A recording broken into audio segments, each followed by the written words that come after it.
अब मैं आपके सामने ये थीसिस रख रहा हूं कि जब TFR of the Hindu population is lesser than the TFR of the Muslim population, and the Muslim population is growing at 46.4% faster rate than the Hindu population, you are also seeing in many districts in this country and areas in this country which are in the next 4 decades, 5 decades, have a possibility from turning from Hindu majority to Hindu minority. But more important in that, जैसे ही ये demography परिवर्तित होना शुरू होती है, आप जो है एक ट्रेंड देखते हैं विच इज डेमोक्रेटिक ट्रेंड उन इलाकों के अंदर कम होना शुरू हो जाता है। अब मैं ये आपको नेक्स्ट स्लाइड से दिखाना चाहता हूं, and this is where I come to my next slide. Yes, there it goes. Look at this slide very very carefully. This is about two districts.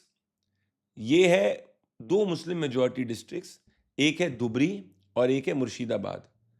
दोनों में मुस्लिम्स की जनसंख्या 65% से ज़्यादा है, और दोनों में पिछले 40 सालों में एक भी हिंदू MP 95% या 90% केसेस के अंदर, 90% केसेस के अंदर उस कॉन्स्टिट्यूंसी, MLA कॉन्स्टिट्यूंसी के अंदर हिंदू MLA नहीं हुआ है।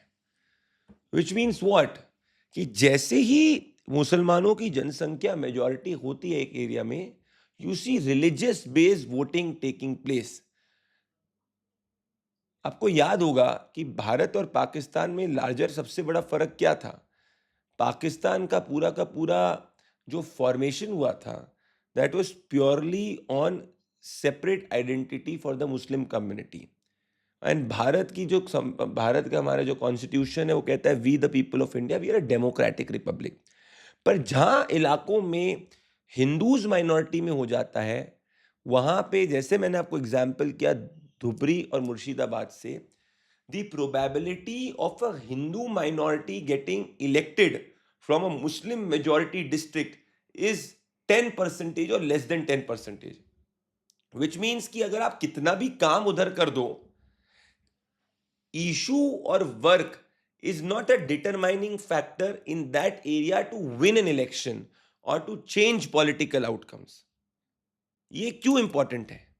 ये इसीलिए इंपॉर्टेंट है क्योंकि धर्म बेस्ड वोटिंग या रिलीजन बेस्ड वोटिंग अगर इन इलाकों में होगी, तो फिर भारत के जो संविधान की जो मूल धारा है विच इज डेमोक्रेसी, वो खतरे में पड़ जाएगी। क्योंकि ऐसी रिलीजियस बेस्ड बात तो शरीयत की बात होती है, जो हम नॉन डेमोक्रेटिक रिपब्लिक्स में देखते हैं। और ये सिर्फ 2 तक नहीं सीमित है, मैं आपको 4 से 5 उदाहरण देना चाहता हूं।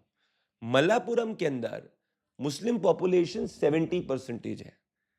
यहां पे नॉन हिंदू MP 1952 से नहीं बना है। किशनगंज के अंदर मुस्लिम पॉपुलेशन 65% से ज़्यादा है। 1952 से कोई भी हिंदू MP नहीं बना है।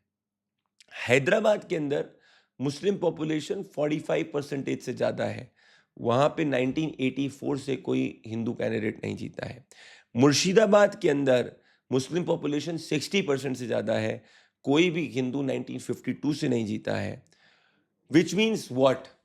विच मीन्स कि अगर आप हम बात करते हैं डेमोक्रेसी की, जिसमें कहते हैं कि भाई इक्वल राइट्स फॉर ऑल होने चाहिए, जिसमें हम कहते हैं कि भाई अगर माइनॉरिटी है तो माइनॉरिटी का भी उतना अधिकार होना चाहिए जितना मेजॉरिटी का है।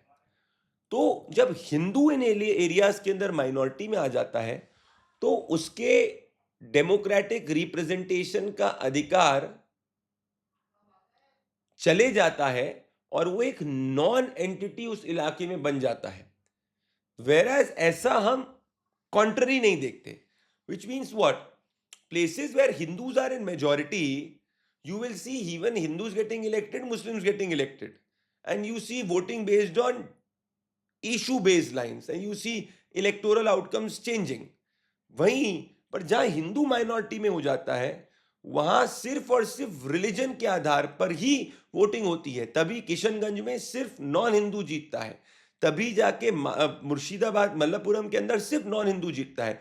और ये टेंडेंसी लार्जली ज्यादा ऐसे कंट्रीज में होती है जहां शरीयत प्रैक्टिस होती है, धर्म की, रिलीजन की बात होती है।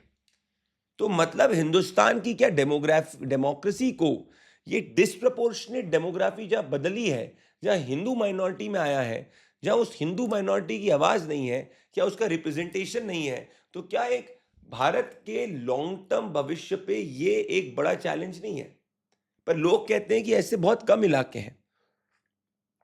But let me tell you, data ये सजेस्ट करता है कि अगर अभी की चीज़ ऐसे ही कंटिन्यू हुई तो बाय 2045 2050 देश में 120 से ज़्यादा ऐसे जिले होंगे जहाँ पे हिंदुओं की जनसंख्या घटकर 70% पे आ जाएगी।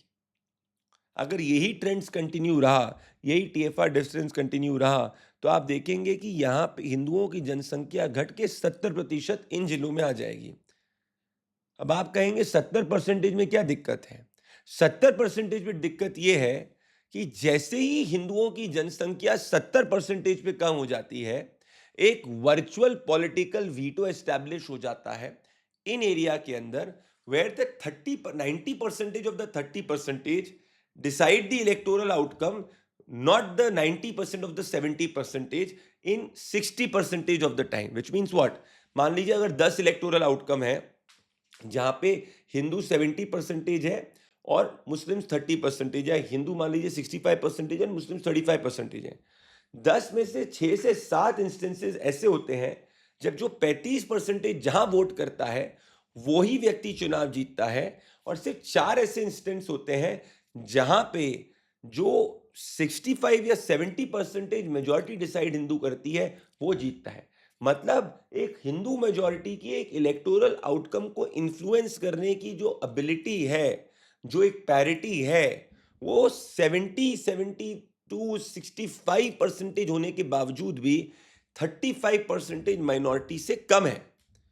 So which means that Hindus as a community have a determining impact on deciding the electoral outcome or the political outcome or the future of Bharat till they are more than 80% overall in the country.